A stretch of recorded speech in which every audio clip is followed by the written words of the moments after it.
And while I'm on the subject of Europeans, I was surprised a few days ago to see a report that Giorgia Meloni, the Italian prime minister, criticized the murderous assault on the girls' school in Iran, which killed 165 children.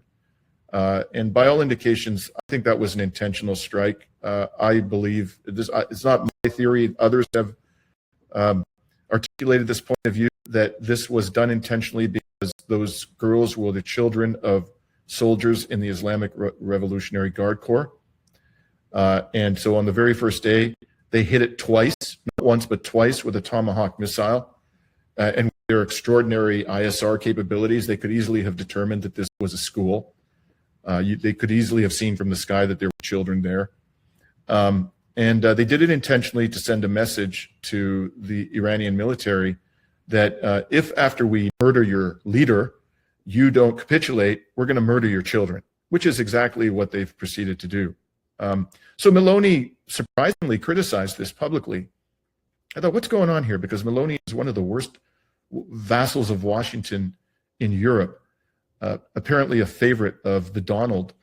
And the very next day, there were reports, which I think are accurate, that the Italian government is asking the Iranians to allow ships that are transporting oil to Italy to pass through the Strait of Hormuz. I don't think the timing here is coincidental. I think that Meloni doesn't give a rat's ass about those dead children, and that she did this in order to soften up the Iranian government in advance of a pathetic plea to allow oil tankers heading for Italy to pass through the Strait of Hormuz. I hope that the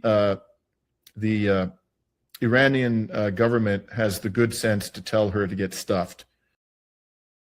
Not only is her criticism insincere, criticism of this criminal strike on the girls' school, but in addition, her government continues to assist Israel and the United States in every imaginable way, and has not imposed any kind of a sanction whatsoever, despite the mass outrage in Italy against their government's support for Israel and the United States. She's not imposed any meaningful sanction on these war criminals, on Netanyahu. In fact, she's allowed Netanyahu's plane to pass through Italian airspace when he's traveled on his junkets to Washington. So, it's all just kabuki theater. And I would say that the Italian government, with all due respect to our comrades in Italy, doesn't deserve any special consideration. Now, I want to show you something else involving another vassal, European vassal of Washington. There was a warning issued by the Iraqi resistance to the French government about its presence in Iraq. And here you can see that warning.